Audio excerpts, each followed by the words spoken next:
माननीय सांसद आशीष दुबे जी, आपका भी बहुत अभिनंदन है। आप ग्रामीण जिले के अध्यक्ष भी रहे, अभी लोकप्रिय सांसद हैं। इस अवसर पर माननीय महापौर श्रीमान जगत भार्गव अन्नू जी, आपका भी अभिनंदन है। जरा मैं नाम बोलता जाऊं, आप ताली बजाते जाना। माननीय विधायक अशोक रोहाणी जी, आपका अभिनंदन है। माननीय विधायक अभिलाष पांडे जी, आपका भी अभिनंदन है। माननीय विधायक संतोष बरकड़े जी, आपका भी अभिनंदन है। अध्यक्ष रिंकू विज जी, आपका स्वागत है। हमारे दोनों अध्यक्ष मान्यवर रत्नेश सोनकर जी, माननीय राजकुमार पटेल जी, देखो आप लेफ्ट राइट दोनों तरफ से पूरे मंच का आपने ध्यान रखा।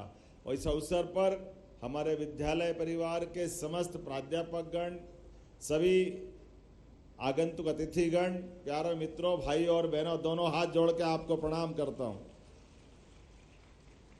हमारी संस्कार धानी, न्याय धानी, अतीत के काल की मां त्रिपुरा सुंदरी को समर्पित यह अद्भुत मां नर्मदा के आशीर्वाद से दुनिया की सर्वाधिक आकर्षक नगरियों में से एक जबलपुर, आपको मैं प्रणाम करता हूं, आपका अभिनंदन करता हूं। दुनिया में कहीं भी घूम के आइए, इतनी सुंदरता और मां नर्मदा का तो क्या वैभव दिखता है। भेड़ा घाट नहीं आए, स्वर्ग में आ गए। इंद्र के दरबार को जो चुनौती देती है वो हमारी अपनी भेड़ा घाट की आभा, प्रसिद्धि, वो आनंद, और ऐसे आनंद जिस आनंद के लिए देवता भी तरसते हैं। इसलिए मां नर्मदा की वो विराट अविरल धारा जिस नगरी से होकर के निकलती है, इतना ही आनंद के साथ अतीत का गौरवशाली पक्ष भी हमारे जबलपुर से जुड़ता है। जाबालीपुरम ऋषि के नाम पर स्थापित उस गौरवशाली अतीत की नगरी में कई सारे इतिहास के पृष्ठ समेटे हुए हैं। हमारी रानी दुर्गावती, मैं बधाई देना चाहता हूं आप सबके माध्यम से हमारे माननीय मंत्री और सभी मित्रों को। हमारी कैबिनेट अगर पहली बार कहीं हुई है तो जबलपुर में रानी दुर्गावती के नाम पर हमारी सरकार का संकल्प कैबिनेट नहीं था, वो विकास का संकल्प था। और आज के दौर में वो और समसामयिक होगा, उसका महत्व बढ़ जाता है। इस नाते से भी इस देश की आन बान शान के लिए रानी दुर्गावती ने भी उस समय के मुगल शासक अकबर के सामने सरेंडर होने से मना करते हुए अपने आप का चाहे प्राणांत कर दिया, लेकिन हमारी इज्जत को चार चांद लगा करके आजादी की कीमत बताने का प्रयास किया है। वही ये समय आज भी है। यशस्वी प्रधानमंत्री के नेतृत्व में दुनिया का सबसे बड़ा गणतांत्रिक देश, और इस देश के अंदर चुने हुए नागरिकों के जीवन की कीमत, हमारा स्वाभिमान और गौरवशाली अतीत क्या होता है, वो आज हमारे बीच पाकिस्तान को 4 दिन के अंदर धूल चटा करके बताने का प्रयास किया है। जोरदार अभिनंदन करो सभी वीर सैनिकों का, सारी सेना का। दुनिया ने देखा है हमारे अपने देश के दुश्मनों के साथ कैसा व्यवहार किया जाता है। नींद खुली नहीं, आंख पलक झपकने का मौका नहीं दिया। और आज तक के जितने आक्रमण हुए पाकिस्तान के हमारे बीच में से, जब जब उसको धूल चटाई, उसमें सर्वाधिक तेज गति से और सर्वाधिक मारने वाला अगर कोई आक्रमण हुआ, यह भारत के द्वारा किया गया है। यशस्वी प्रधानमंत्री ने तमाम प्रकार के अलग अलग उपायों के माध्यम से सरकार जब बनाई और सरकार के माध्यम से जो काम हुए, एक एक काम जो असंभव जैसे लगते थे, लेकिन यहाँ की शिक्षा नीति के बलबूते पर सच्चे अर्थों में हम तो उस बात को याद करें, जबलपुर वो संस्कार धानी है जहां लोकतंत्र के लिए, लोकतंत्र में अपने अधिकार के लिए आजादी के पहले नेताजी सुभाष चंद्र बोस ने अपनी कांग्रेस पार्टी में भी राष्ट्रीय अध्यक्ष का पद जीत करके यहां को गौरवान्वित किया था। ये वो स्थान है।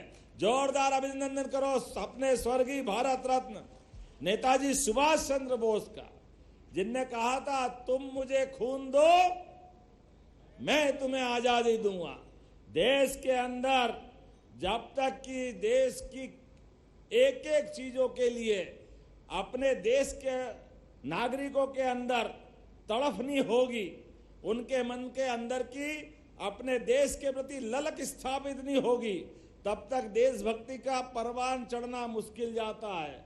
मैं बड़े जवाबदारी के साथ कहना चाहूंगा, नेताजी सुभाष चंद्र वो व्यक्ति थे जिनके एक एक जीवन के घटनाक्रम एक से बढ़कर एक, वो अंग्रेज जिनका सूर्यास्त नहीं होता, जिनके साम्राज्य का, उनके खिलाफ आजाद हिंद फौज लड़ा करके उनने अंग्रेजों को उस समय घुटने के बल लाए थे। आज मैं इस बात के लिए फिर कहना चाहूंगा, वो जो जोश था, हमें बड़ा आश्चर्य के साथ कहना पड़ेगा, जवाबदारी के साथ कहना पड़ेगा। हम दलों की बात नहीं करते हैं, लेकिन कांग्रेस के राष्ट्रीय अध्यक्ष थे नेताजी सुभाष चंद्र बोस, उनका वो परिश्रम आखिरकार देश के साथ किस रूप में होना चाहिए, उनका उसी प्रकार का दूसरा एक और इतिहास जुड़ता है। जब देश आजाद हो रहा था, आजाद होने वाले देश के समय लगभग 1000 साल की गुलामी, पृथ्वीराज सिंह चौहान के बाद 1947 में देश आजाद हुआ। लगभग 1000 साल की गुलामी के बाद गुलाम देश की आजादी के आधार पर क्या मापदंड होना चाहिए, किस प्रकार से देश का मस्तक दुनिया के सामने गर्व से गौरवान्वित होना चाहिए, हम सब भूले नहीं उस बात को। मोहम्मद गौरी के माध्यम से गजनी के साथ एक कलंक की घटना जुड़ी थी, सोमनाथ के मंदिर को लूटने की और मंदिर को तोड़ने की। उस बात का प्रतिकार हमारे अपने राष्ट्रीय नायक सरदार वल्लभ भाई पटेल ने तत्कालीन उप प्रधानमंत्री ने किया था। जोरदार अभिनंदन करो सरदार वल्लभ भाई पटेल का। सरदार वल्लभ भाई पटेल ने 12 ज्योतिर्लिंग में से सबसे पहला ज्योतिर्लिंग सोमनाथ का, जो देश की पश्चिमी सीमा पर हमारे बीच आसमान से बातें करते हुए वो देवालय था, उसको नष्ट भ्रष्ट तत्कालीन आक्रांताओं ने किया था। लेकिन आजादी के बाद उसका मान सम्मान बढ़ाते हुए देश की सनातन संस्कृति के प्रति उनने अपना विश्वास व्यक्त करने के लिए, सच्चे अर्थों में आजादी वो होती है। और हमें इस बात की प्रसन्नता है, सोमनाथ के उस बड़े योगदान को याद करते हुए सरदार वल्लभ भाई पटेल को भारत रत्न भी, और हमारे लिए नर्मदा के किनारे ही केवड़िया धाम में क्या धाम बनाया सरदार वल्लभ भाई पटेल का। जोरदार अभिनंदन करो हमारे यशस्वी प्रधानमंत्री के माध्यम से। दलों की सीमा से उठ करके वो उस समय कांग्रेस के नेता थे, लेकिन देश के लिए जो उनने किया, हमें इस बात का गर्व भी होना चाहिए। और इस बात का भी गर्व होना चाहिए, एक तरफ 47 के उस बड़े योगदान का सम्मान करना, और दूसरी तरफ सुप्रीम कोर्ट ने निर्णय लिया, ये न्याय की नगरी भी है जबलपुर, सुप्रीम कोर्ट ने फैसला लिया कि हाँ, भगवान राम का मंदिर अयोध्या में बनना चाहिए। बोलो जय जय श्री राम। लेकिन इस सुप्रीम कोर्ट के लिए गए निर्णय को मध्य प्रदेश ने ही, हाई कोर्ट ने एक बड़ा निर्णय किया था 3 तलाक का। बाद में सुप्रीम कोर्ट ने भी कहा कि गलत है, इसको बदलना चाहिए। लेकिन लोकतंत्र में तत्कालीन दिल्ली की सरकार, राजीव गांधी की सरकार ने उसको अपने वोट बैंक के चक्कर में अपने इतने महत्वपूर्ण फैसले को बदल दिया। गणतंत्र के अंदर वो काला पृष्ठ है। मैं जवाबदारी के साथ बोलना चाहता हूं, जनता की चुनी हुई सरकार जनता की मनोभावना के साथ ऐसे निर्णायक पल में तो ध्यान में आती है। हाँ, हमें इस बात का गर्व है, उस सुप्रीम कोर्ट के निर्णय को भी दोबारा लागू कराने का अगर किसी के पास यश आया, वो यशस्वी प्रधानमंत्री नरेंद्र मोदी जी के माध्यम से आया है। और वो तीसरा फैसला धारा 370 का, जिसके साथ 40,000 निरपराध सेना के अधिकारी, जवान, जम्मू कश्मीर के सभी प्रकार के नागरिक, पूरे देश के लोगों के साथ जो हत्याएं हुई थी, उस धारा 370 के कलंक को मिटाने का भी सामर्थ्य अगर किसी में है, यशस्वी प्रधानमंत्री की सरकार में है। जोरदार अभिनंदन करो हमारे प्रधानमंत्री का। और धारा 370 क्या हटी, पूरा देश की राष्ट्रभक्ति उफान लेने लगी। पूरा देश एक साथ प्रधानमंत्री के साथ पाकिस्तान के खिलाफ अगर खड़ा हुआ, उसमें सबसे बड़ा योगदान वो धारा 370 के कलंक को मिटाने का था। इसलिए मैंने कुछ उदाहरण सामने दिए हैं। माननीय राकेश सिंह जी, आपने कहा कि ये विद्यालय का नाम सांदीपनि विद्यालय किया है, ये सही बात है। सीएम राइज इसका नाम था, तो सीएम राइज भाई, मुख्यमंत्री तो बनते बिगड़ते रहेंगे, सरकारें आएगी जाएगी, लेकिन देश की जड़ों से जुड़कर निर्णय करने की आवश्यकता है। देश की सनातन संस्कृति के इतिहास में शिक्षा क्या होती है, शिक्षार्थी क्या होता है। एक गोकुल वृंदावन में निहायत देहात के छोटे से स्थान पर आकर के कंस जैसे महाबली पराक्रमी को उसके घर के अंदर मार करके अन्याय का बदला लेने का काम गोपाल कृष्ण ने किया था। बोलो गोपाल कृष्ण भगवान की। लेकिन उस समय का समाज कितना जागृत था, शिक्षा की महत्ता तब भी कितनी अच्छे से समझता था। जब गोपाल कृष्ण के लिए चाहते तो समाज उनको सिंहासन पे बिठाते, क्योंकि दुनिया के इतिहास में ऐसा कभी नहीं हुआ। एक राजा को जिसने मारा, उसके शासन का अंत हुआ, तो जो विजेता है वही तो कुर्सी पे बैठता है। लेकिन भगवान कृष्ण ने उस समय के निर्णय को माना। समाज ने निश्चित किया कि गोपाल कृष्ण ने काम तो बड़ा किया है, लेकिन इनकी शिक्षा दीक्षा की जरूरत है। इसलिए वो शिक्षा दीक्षा के लिए मध्य प्रदेश को गौरवान्वित करते हुए उज्जैनी लाए गए। उज्जैनी में महर्षि सांदीपनि, जिनके नाम पर ये विद्यालय है, थोड़ा सा उनका इतिहास भी बताना चाहूंगा। सांदीपनि वो ऋषि है जिनका पहला आश्रम तो बनारस काशी में था, लेकिन कंस ने जैसे सत्ता संभाली, अपने आतंक और तमाम प्रकार की गतिविधि प्रारंभ की। ऐसे में सांदीपनि जी को गुरुकुल बंद करके अपने 6 महीने के बच्चे को लेकर के वो तीर्थाटन के लिए निकल पड़े। और जैसा अभी भी आजादी के समय देश था, पुर्तगाली, फ्रांसीसी, अंग्रेज, सब प्रकार के विदेशी सत्ताएं अपने भारत के इर्द गिर्द थी। उस समय भी खराब समय था। वैसे ही एक बर्बर जाति जो जम जाति के नाम से जानी जाती है, कोई उसको यम जाति भी बोलता था। उन्होंने देश के उस भूभाग पे, जिसको द्वारका कहते हैं, प्रभास पाटन कहते हैं, उस क्षेत्र में अपना अड्डा जमा लिया था। भगवान के गुरु सांदीपनि जी अपनी पत्नी और 6 महीने के बच्चे को लेकर उधर तीर्थाटन करते निकल रहे थे। वहां के लोगों ने, ये आतंकवादियों ने उनको पकड़ लिया और पकड़ने के बाद कहा कि ये बहुत बड़ा नाम है सांदीपनि जी का। उनको मालूम था कि ये 14 विद्या, 64 कला, 18 पुराण, 4 वेद, सब प्रकार की शिक्षा देने में समर्थ है। सांदीपनि जी से कहा कि हमारे बच्चों को भी सिखाओ, आप जो जानते हो।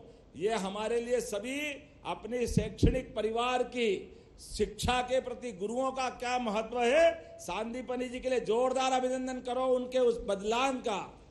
सांदीपनि जी ने कहा कि भले ही मेरी जान चली जाए, मेरी शिक्षा के लिए पात्र वही है, सुपात्र वही है जो इस देश की जड़ों से जुड़ता है, जो देशभक्त हो। लेकिन आपको यह अधिकार नहीं कि आपके बच्चों को पढ़ाऊंगा।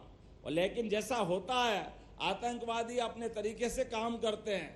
उनने बच्चे को छिना लिया, दोनों के साथ, पति पत्नी के साथ मारपीट की, दबाव दिया, लेकिन सांदीपनि जी झुके नहीं। मजबूरी में उनने कहा कोई बात नहीं, आप हमारे बच्चों को अगर नहीं पढ़ा सकते, हम जो करते हैं आपके बच्चों को वैसा बना देंगे। वो 6 महीने का बच्चा छिना लिया उनके पास, वो 11 साल तक बंदी रहा उनके पास। भगवान कृष्ण का समय जब आया, जब तक वो उज्जैन में आश्रम चलाते चलाते 11 साल हो गए। भगवान कृष्ण जब यहाँ आए तब वो कंस को मार के आए थे, और कंस के ससुर थे जरासंध। जरासंध बहुत बड़े राजा थे, उनकी सेना बहुत बड़ी सामर्थ्यशाली थी। ऐसे में जैसे उनको लगा कि उनके दामाद को मार दिया, तो जरासंध की सेना मथुरा की तरफ बढ़ी। इधर भगवान की शिक्षा चली रही थी, उनको सूचना मिली कि आपको तुरंत मथुरा पहुंचना पड़ेगा, क्योंकि जरासंध की सेना से मुकाबला कौन करेगा। भगवान के सामने दुविधा थी, तुरंत वो वहां मथुरा निकलने के लिए तैयार हुए। इसी बीच सांदीपनि जी के यहाँ से गुरु माता ने कहा, कृष्ण आप जा रहे हो तो अपने गुरु जी को गुरु दक्षिणा क्या दोगे? उन्होंने कहा, माता जी जो आप चाहोगे। तो वो रहस्य उद्घाटित करते हुए कहती है कि हमने ये रहस्य आज तक किसी को नहीं बताया। कई बच्चे आके पढ़ के निकल गए, लेकिन वो संभावना उनमें नहीं है। और उनने रहस्य बताया कि तुम्हारा ही जैसा एक भाई, हमारा पुत्र, वो जम जाति के पास बंदी है, अपहरण कर रखा उसका। तुम अगर गुरुदक्षिणा देना चाहते हो तो उस बच्चे को लाके दे दो, हमारा जीवन धन्य हो जाएगा। भगवान कृष्ण की भी लीला देखो, उनके मन का संकल्प देखो। वो मथुरा की इतनी कठिन स्थिति को छोड़ करके मई से संकल्प करते हैं और कहते हैं कि मुझे कुछ हथियार चाहिए, मैं अपने गुरुपुत्र को लाऊंगा। महर्षि सांदीपनि कहते इंदौर के पास जाना पाव है, हथियार हमारे आश्रम में नहीं होते, वहाँ हमारे भगवान परशुराम जी है, ये सारे हथियार उनके पास मिलते हैं। और ये एक ऐसा इतिहास बना है कि परशुराम जी ने उनको सुदर्शन चक्र दिया। बोलिए भगवान परशुराम जी की।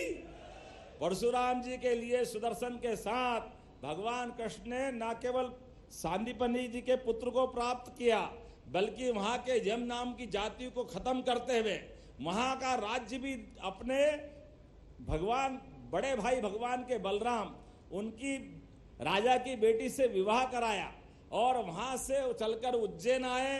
भगवान ने सांदीपनि जी का पुत्र लौटाया। तो ये जो मैं कहानी सुना रहा हूं, इसमें सांदीपनि जी का सच्चे अर्थों में गुरु पूर्णिमा के अवसर पर हमको ये जगह जगह इस बात को गाना पड़ेगा, बताना पड़ेगा कि गुरु की परंपरा कितनी महान है।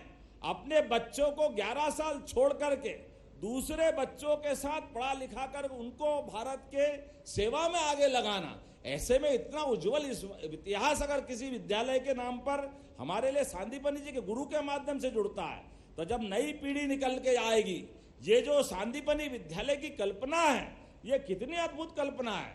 2000 से ज्यादा बच्चे यहाँ पढ़ेंगे। पहली बार सरकारी स्कूल में, प्राइवेट स्कूल में अभी तक सुनते थे खेल के सभी प्रकार के, बैडमिंटन, बास्केटबॉल, फुटबॉल, नृत्य की, योग की, सभी प्रकार की शिक्षा दीक्षा, वो सारी शिक्षा दीक्षा सरकारी स्कूल में होगी। सारे प्रकार की फिजिक्स, केमिस्ट्री, अलग अलग प्रकार की जितनी प्रयोगशाला है, वो सारी प्रयोगशाला एक अच्छे स्कूल में, प्राइवेट में जो हो सकता है, उससे अच्छी शिक्षा अगर कहीं मिलेगी, इन सांदीपनि विद्यालय के माध्यम से मिलेगी। सरकारी विद्यालयों का महत्व क्यों स्थापित नहीं होना चाहिए? मुझे गर्व है, मैं भी सरकारी विद्यालय से पढ़ के निकला हूं। हमारे सरकारी विद्यालयों में अभी इस साल के जो रिजल्ट आए हैं, मुझे बड़ा आनंद है इस बात को बताते हुए। कई साल का रिकॉर्ड तोड़ा हमने 10वीं और 12वीं के, इतने अच्छे रिजल्ट आए। पहले तो जोरदार अभिनंदन करो हमारे सरकारी विद्यालय के सभी स्टाफ का, बच्चों का। और उससे आगे बढ़ करके हमारे अभी तक के रिकॉर्ड तो टूटे ही टूटे हैं, लेकिन जितने बच्चे मेरिट में आए उसमें 70% से ज्यादा बच्चे सरकारी स्कूल से निकले। ये और आनंद की बात। इतना अच्छा हमारा ये सरकारी अपने सिस्टम का परिणाम है। ऐसे में विद्यालयों के अंदर और गुणवत्तापूर्ण शिक्षा के लिए सब कुछ उपलब्ध कराने के लिए हमारे बच्चों के लिए हम गणवेश, पाठ्य पुस्तक, अब तो प्रावीण्य सूची वाले बच्चों को लैपटॉप, स्कूटी, जो मांगोगे सब देंगे। लेकिन अपनी क्षमता योग्यता से आप श्रेष्ठ नागरिक बनो, देश की सेवा करो, प्रदेश की सेवा करो। दुनिया भारत का इंतजार कर रही है यशस्वी प्रधानमंत्री के नेतृत्व में। तो आइए हम सब मिलकर के सांदीपनि विद्यालय के इस मॉडल स्कूल को आज सबके बीच लाने के लिए भूमि पूजन के लिए माननीय विधायक जी, यहाँ के हमारे माननीय विधायक और सरकार के यशस्वी मंत्री हैं, आपको और आशीष जी सहित पूरे मंच को बधाई देना चाहूंगा। जोरदार अभिनंदन करें हमारे अपने आज के भूमि पूजन की बड़ी सौगात। इतना बड़ा काम है, वाकई में काम तो हम कई करते हैं, लेकिन अगर इतना बड़ा विद्यालय का यहाँ सौगात मिलेगी इस बरगी हिल्स के अंदर, वाकई ये सब प्रकार से प्राकृतिक खूबसूरती का बड़ा केंद्र भी है।